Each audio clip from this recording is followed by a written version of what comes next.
The great hall of Axis Prime was filled with light. Thousands of floating crystals hung from the ceiling, each one glowing with a soft blue color. The hall was built to make visitors feel small. It worked. Ambassador Doyon Lee walked toward the center of the room. His footsteps echoed against the stone floor. Around him sat the representatives of 12 alien species. They watched him with eyes of different shapes and colors. Some had 4 eyes. Some had none. But all of them looked at him the same way, like he was something less than them. Doyon had served Earth for 20 years. He had smiled when he wanted to scream. He had bowed when he wanted to stand tall. He had done everything his government asked because he believed in peace. He believed that one day humanity would earn its place among the stars. Today, that belief would be tested. He reached the speaking platform and stood before the curved table where the council leaders sat. High Speaker Vorath was in the center. He was tall and thin, with gray skin that looked like old leather. His species, the Morith, had ruled the council for 300 years. He looked at Doyon the way a man looks at an insect. "You may speak," Vorath said. His voice was deep and cold. Doyon activated the holographic display on his wrist. Images appeared in the air above him. Burning cities. Dead bodies. Ships falling from the sky. 3 months ago, a fleet attacked our colony on New Busan, Doyon said. His voice was calm, but his hands were shaking slightly. 8,000 people died. Men, women, children. The attackers wore no markings. But we found evidence. DNA, ship parts. Communication signals. The attackers were Talvari. He turned to look at Chancellor Macruz, leader of the Talvari Empire. Mecris was short and wide, with dark red skin and small black eyes. He sat in his chair like a king on a throne. He did not look worried at all. "We have a treaty," Doyon continued. "The Mutual Defense Accord. It says that council members must protect each other from attack. Earth has followed every rule. We have paid every taxes. We have limited our fleet to 100 ships, just as you demanded. We trusted you to keep us safe." He paused and looked around the room. "We were wrong." Silence filled the hall. Then Chancellor Mecris began to laugh. It was not a small laugh. It was loud and ugly. It filled the entire room. "This is your evidence," Macruz said. "Some burned buildings and broken ships. My people did not attack your little colony. Perhaps your own people did it. Perhaps they are too stupid to fly their own ships." Some of the other representatives laughed too. Arbiter Nellos of the Keth Dominion smiled with his many teeth. "Humans always cry for help," he said, "like babies calling for their mothers." Doyon felt heat rise in his chest. He had spent his whole career being polite, being patient, being small. He looked at the faces around him and saw nothing but contempt. "I'm not asking for your pity," Doyon said. "I am asking for justice." The treaty says what we decide it says," Vorath interrupted. His voice cut through the air like a blade. "You are the youngest species in this council. You have been members for only 30 years. Do you think that gives you the right to make demands?" 8,000 people are dead," Doyon said. "Millions of Talvari died in wars before your species learned to make fire," Mecris replied. "Do not lecture us about death, human. You know nothing of sacrifice." Vorath raised his hand for silence. The room went quiet. He leaned forward and stared at Doyon with his pale yellow eyes. "Ambassador Lee," he said slowly, "I will explain something to you. Something your government does not seem to understand. Humanity exists in this galaxy because we allow it. Your ships fly because we permit them to fly. Your colonies survive because we choose not to destroy them." He stood up from his chair. He was very tall. Almost 3 meters. He looked down at Doyon like a giant looking at a child. "You came here asking for military authorization? You want permission to build more ships? To make weapons? To defend yourselves?" He made a sound that might have been a laugh. "The answer is no. The council has voted 12 species against 1. You will return to Earth and tell your leaders to be grateful for what they have." Doyon stood very still. His heart was beating fast, but his face showed nothing. "And if the attacks continue?" he asked quietly. Vorath smiled. It was not a kind smile. "Then you will die quietly, as all weak species do. That is the way of the galaxy, Ambassador. The strong survive. The weak disappear. Know your place." Mekris stood up and pointed at Dojon. "Go home, human. Go back to your little planet and your little dreams. Tell your people that they are nothing. They have always been nothing, and they will always be nothing."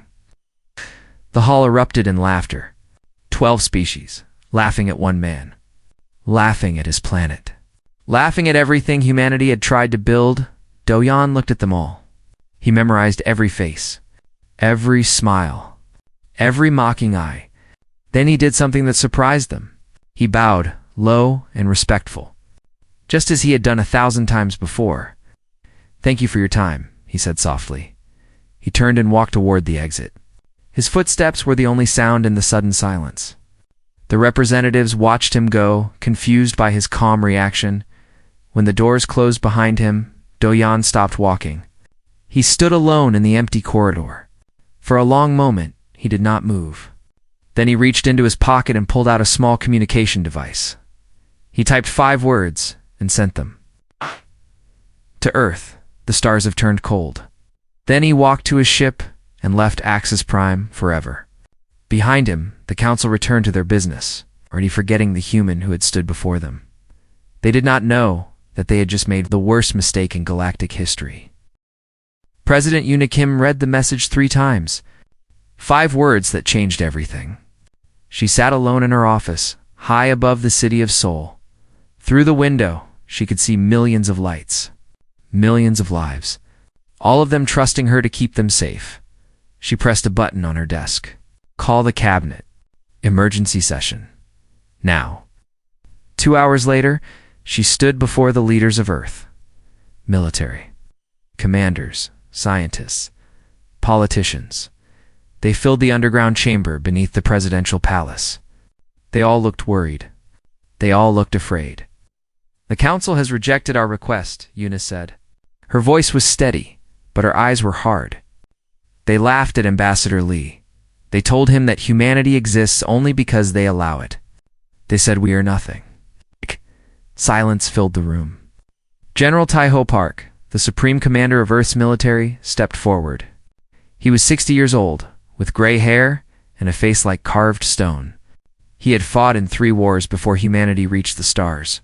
He knew what was coming. "What are your orders, Madam President?" he asked. Yuna looked at the people around her. She had spent 10 years building peace.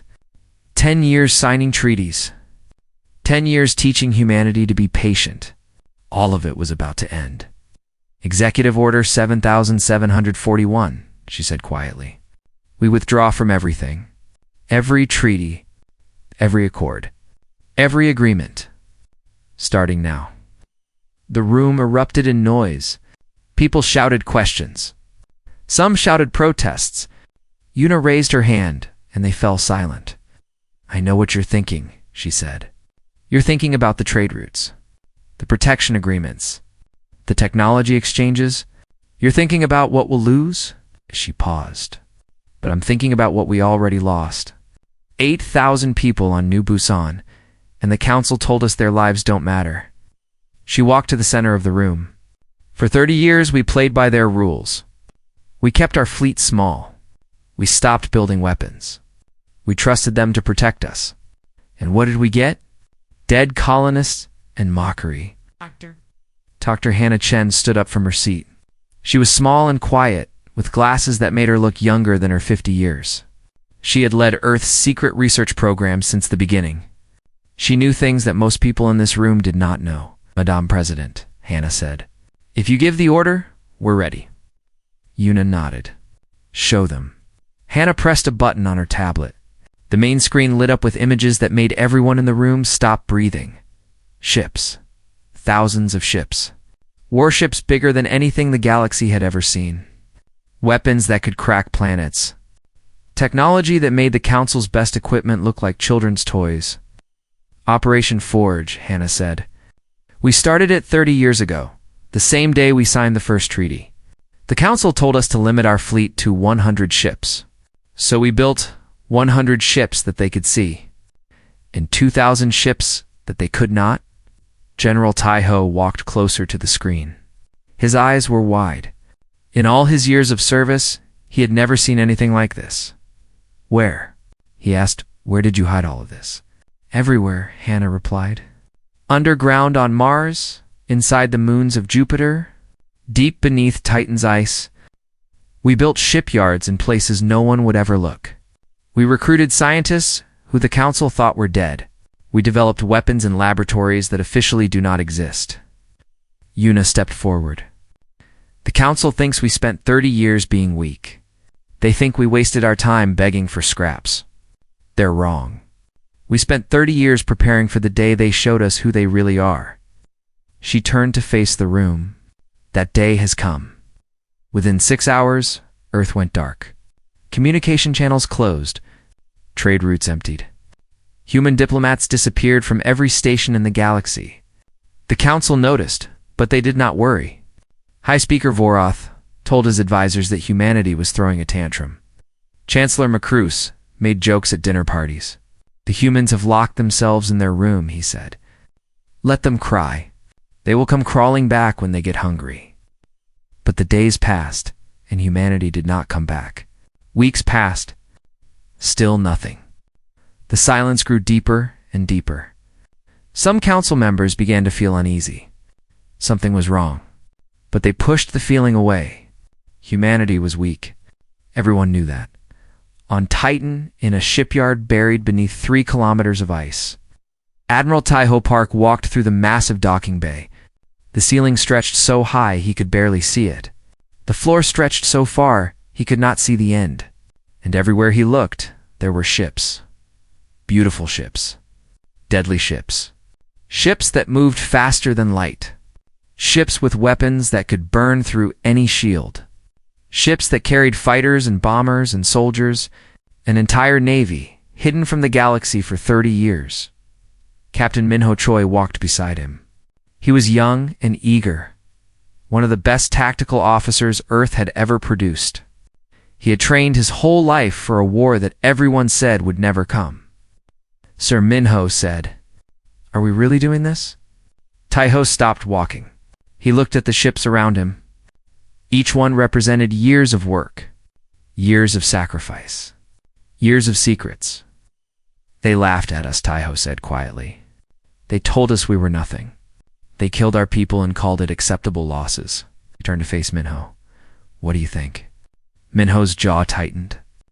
I think it's time to show them who we are. Taiho nodded. He placed his hand on the young captain's shoulder. Then let's begin. Above them, President Unikim addressed the people of Earth. Her face appeared on every screen in every home on every colony. We came to the stars with hope, she said. We wanted to make friends. We wanted to learn. We wanted to grow together with the galaxy. But the galaxy did not want us. They wanted servants. They wanted victims. They wanted us to bow and be grateful for the privilege of existing. Her eyes hardened. No more. Tonight, humanity remembers who we are. We are not servants. We are not victims. We are the children of Earth. And tomorrow, the galaxy will learn what that means. The transmission ended. Across human space, people looked at each other with new eyes. The fear was gone. Something else had taken its place. Something dangerous. Something beautiful. Hope. 3 weeks after Earth went silent, the Talvari came again. Commander Vex stood on the bridge of his flagship, looking at the blue and green planet below. New Busan, he had attacked this world once before. It had been easy. The humans had cried and screamed and died. His soldiers had laughed while they burned the cities. Now he was back to finish what he started. How many ships do they have?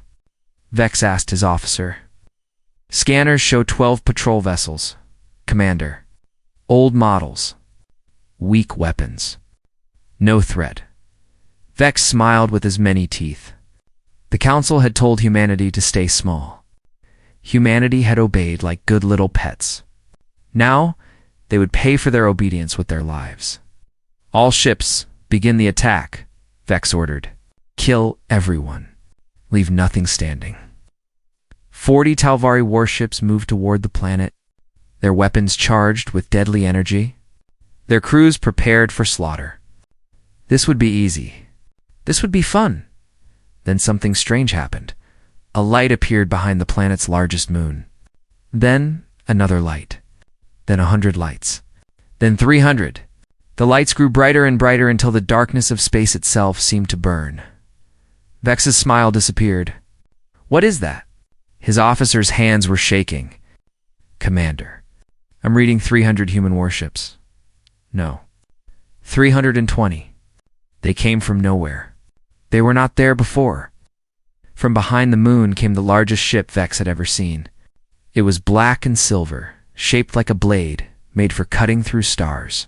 Its hull was covered with weapons that glowed with blue fire. On its side, in letters that burned with light, was a single word. Sovereign Captain Minho Choi stood on the bridge of the Sovereign.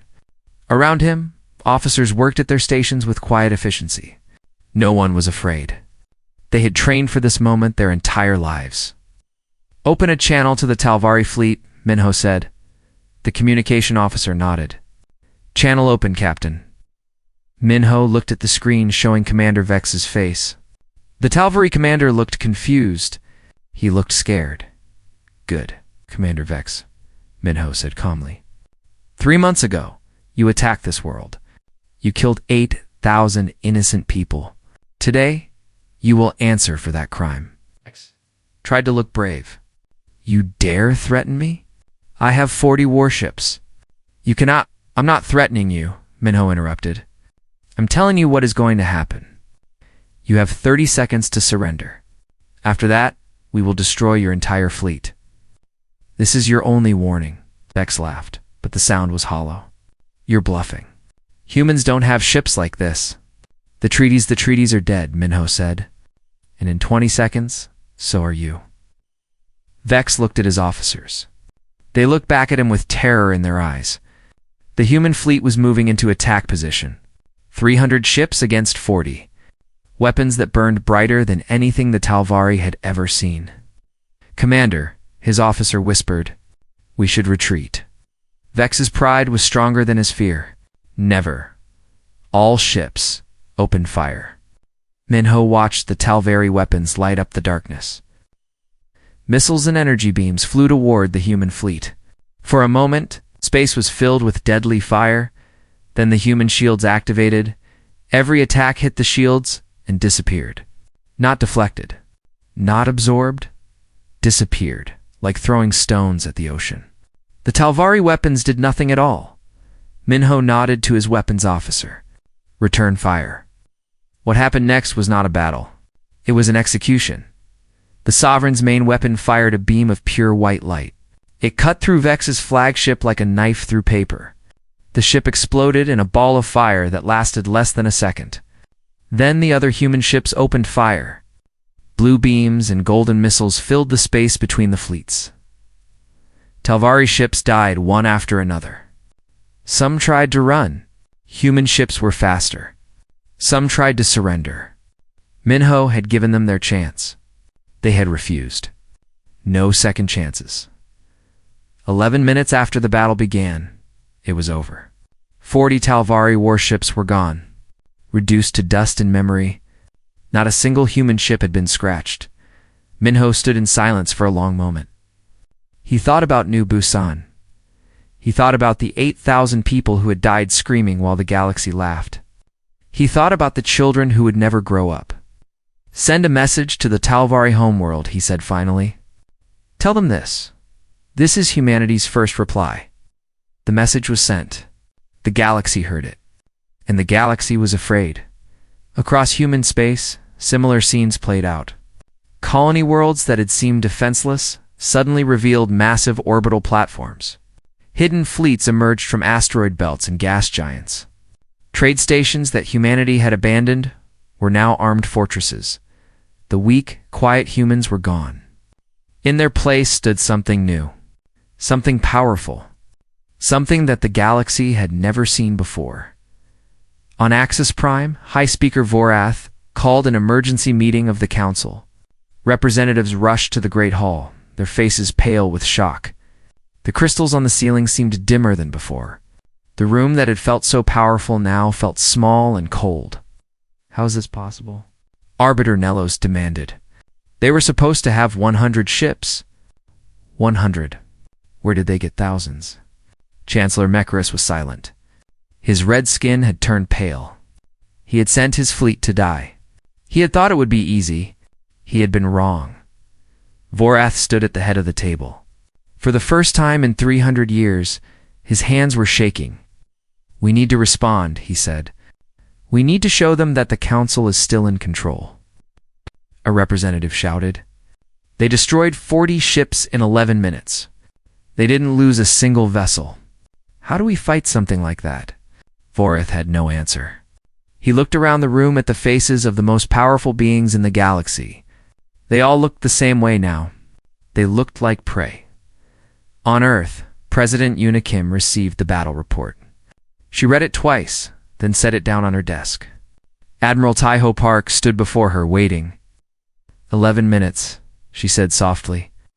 30 years of preparation. 30 years of patience. And it took 11 minutes. Taiho nodded. They never expected us to fight back. They thought we were broken. Yuna stood and walked to the window.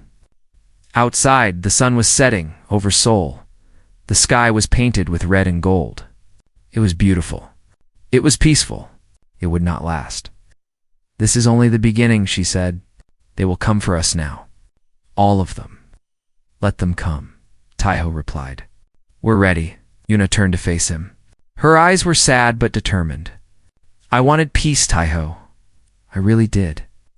I spent my whole life trying to avoid this moment." "I know," Taiho said gently. "But sometimes peace is not a choice. Sometimes you have to fight for the right to live in peace." Yuna nodded slowly. She looked out at the sunset one more time. Then she straightened her shoulders and turned back to her desk. "Tell the fleet to prepare," she said. "The council will attack soon. When they do, we will be waiting." The war had begun, and humanity was ready.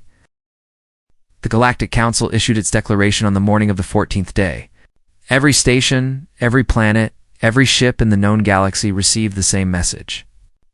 High Speaker Vorath stood in the Great Hall of Axis Prime, his voice echoing through space.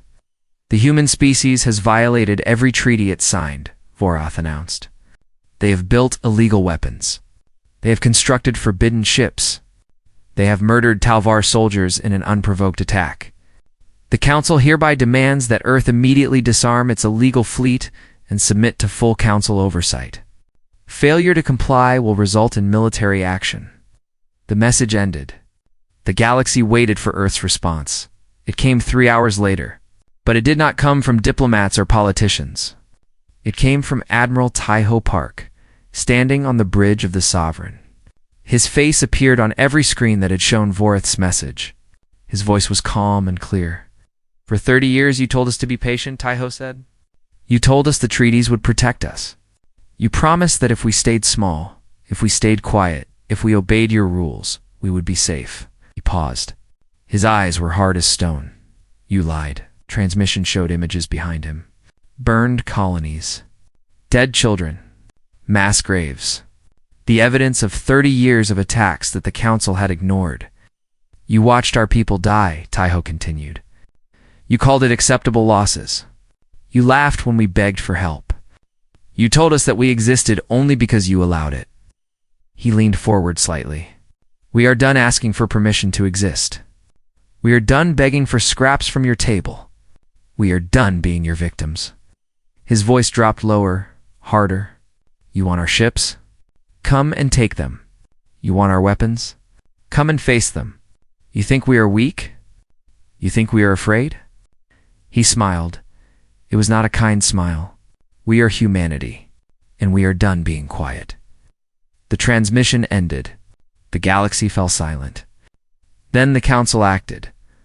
Arbiter Nellos of the Keth Dominion volunteered to teach humanity its place. The Keth were warriors. They had conquered 100 worlds. They had never lost a war in 500 years.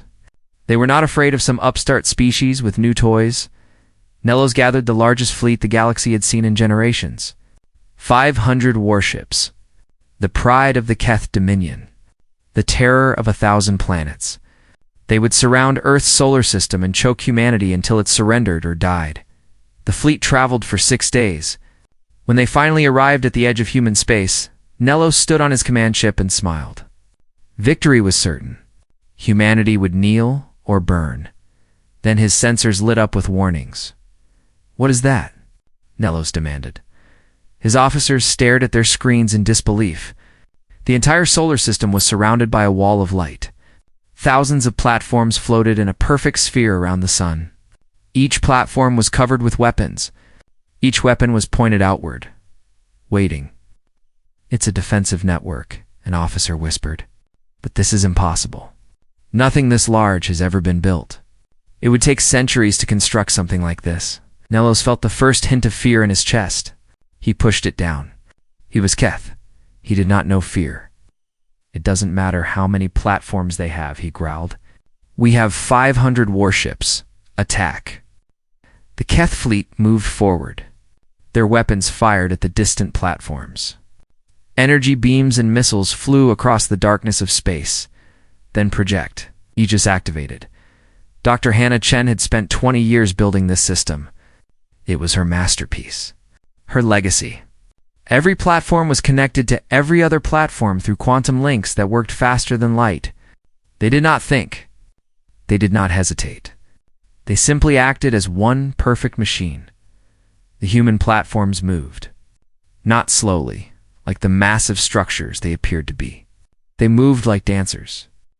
Like predators. They dodged the Keth weapons and fired back with terrible precision. Gravitational disruptors tore through. Keth's shields like they were made of paper. Energy weapons burned through hulls.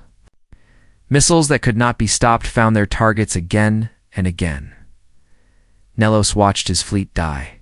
One ship every few seconds. Then one ship every second. Then 5 ships every second. His beautiful armada was being torn apart by machines. Not a single human soldier fired a shot. The platforms did everything. "Retreat!" Nellos screamed. "All ships, retreat." But it was too late. The platforms had surrounded them. There was nowhere to run. The Keth ships tried to escape, but the net was closing. Tighter and tighter. Smaller and smaller. In 4 hours, it was over. 500 Keth warships reduced to floating wreckage. The greatest fleet in galactic history destroyed by automated defenses. Nellos's command ship was the last to fall. Before it exploded, he managed to send one final message. "We surrender," he said. His voice was broken. His pride was shattered. "We surrender. Please, stop." The message was broadcast across the galaxy. Every species heard the arbiter of the Keth Dominion begging for mercy from humans. The most feared warriors in known space brought to their knees by a species they had mocked as weak and worthless. President Yuna Kim responded to the surrender. Her voice was calm and measured. "Arbiter Nellos," she said, "you came to our home with 500 warships. You came to kill our people and burn our worlds. You thought we would surrender? You thought we would beg?" She paused. "You were wrong." Nellos's face appeared on the screen. He looked old now. Old and broken. "How?" He whispered. "How did you do this?" "We didn't know. We didn't understand what you were." Yuna's expression did not change. "No," she said quietly. "You simply never bothered to ask." The transmission ended. Nellos's ship exploded moments later, one final casualty of a battle that had changed the galaxy forever. On Earth. Admiral Taiho stood beside Dr. Hannah in the control room of Titan Base. They watched the last Keth ships disappear from their screens. Around them, officers were cheering. Some were crying. They had won. 20 years, Hannah said softly. "I built that system for 20 years. I always hoped we would never have to use it." Taiho nodded. "No. But they didn't give us a choice." Hannah looked at him with tired eyes. "What happens now?" Taiho turned to face the main screen. It showed the stars. Thousands of them. Millions of them. Each one a battlefield waiting to happen. Now, he said, we finish what they started. The council had sent their best, their strongest, their most feared warriors. And humanity had destroyed them without losing a single ship. The message was clear. Earth was no longer prey. Earth was something else entirely, something the galaxy had never seen before. And they were just getting started. 1 year later, the galaxy was a different place. The Galactic Council no longer existed. Its great hall on Axis Prime stood empty and dark. The floating crystals had stopped glowing. The curved table where 12 species had once ruled the stars was covered in dust. No one came here anymore. No one wanted to remember what this place had been. In its place stood something new. The Assembly of Worlds met on Earth now, in a building that rose high above the city of New Sol. It was made of glass and steel, simple and strong. 30 species sent representatives. They sat in a great circle, facing each other as equals. No one sat higher than anyone else. No one looked down on their neighbors. Ambassador Do-Yan Lee, a high speaker of the assembly, stood at the center of the circle. He was older now. His hair had turned gray at the temples. But his eyes were bright and clear. The assembly recognizes the representative from the Talvari people, Do-Yan announced. A young Talvari female stood up. Her name was Sira. She had been appointed after the war. After everything changed, she looked nothing like Chancellor Mekris. Her eyes were kind. Her voice was soft. High Speaker, she said. On behalf of my people, I wish to formally apologize for the crimes committed against humanity. We were wrong. Our leaders were wrong. We do not ask for forgiveness. We only ask for the chance to prove that we have changed. Do-Yan nodded slowly. The assembly accepts your words, Representative Sira. The path forward is long, but it begins with honesty. We are glad you have taken the first step. Sira bowed her head and sat down. Around her, representatives from other species watched with different expressions. Some looked ashamed. Some looked relieved. Some still looked afraid. They were all learning to live in a new galaxy, a galaxy where humanity was no longer weak. Chancellor Mekris was not in the assembly. He would never be in any assembly again. After the war ended, he had been tried for crimes against humanity. The evidence was overwhelming. The dead colonists, the burned cities, the children who would never grow up. He had laughed while ordering the attacks. He had called humanity worthless insects. Now he was paying for every word. He lived on a small moon at the edge of known space, a dead rock where nothing grew. His palace had been replaced by a simple shelter. His servants had been replaced by silence. Every day he looked out at the ruins of a human colony that his ships had destroyed. Every day he remembered what he had done. Every day he understood the price of cruelty. He would live there for the rest of his long life. Alone with his memories, alone with his guilt. It was not death. It was something worse. It was truth. High Speaker Vorith had requested a private meeting with President Yunakim. She agreed. They met in a small room with no windows. Just 2 chairs and a table between them. Vorith looked different now. Smaller, somehow. The arrogance was gone from his eyes. In its place was something that might have been shame. Madam President, he said, I came to ask you a question. I need to understand. Yuna waited in silence. How? Vorith asked. How did you build all of this without us knowing? We had spies. We had sensors. We watched your every move for 30 years, and we saw nothing. Yuna looked at him for a long moment. Then she spoke. You gave us 30 years, she said simply. 30 years to grow. 30 years to learn. 30 years to prepare. You thought you were controlling us. You thought you were keeping us weak. But you taught us something valuable. What? Vorith asked. You taught us that words mean nothing without strength. You taught us that treaties are just paper. You taught us that the only safety is the safety you build yourself. She paused.